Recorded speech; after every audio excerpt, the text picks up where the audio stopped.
Copa আমেরিকার নামার আগে মেক্সিকোর বিপক্ষে এক প্রীতি ম্যাচে অংশ নেয় ব্রাজিল। এই মেক্সিকোকেই আগের ম্যাচে উরুগুয়ে ৪-০ গোলের ব্যবধানে হারিয়েছিল।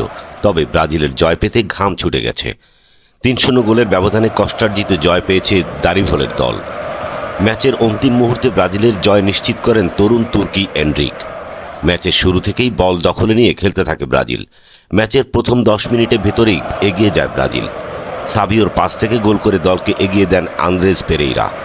প্রথমার্ধে ১-০ গোলে এগিয়ে থেকেই বিরতিতে যায় ব্রাজিল।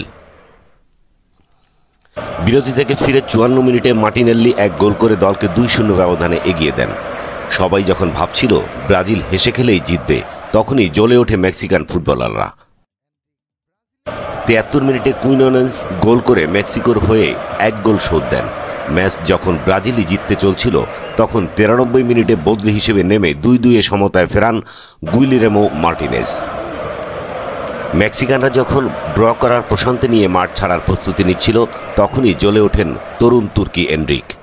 ভিনিসিয়াসের ক্রস থেকে ৯৬ মিনিটে হেডে দারুণ গোল করে ব্রাজিলকে ৩-০ গোলের অসাধারণ এক জয় উপহার দেন এনরিক।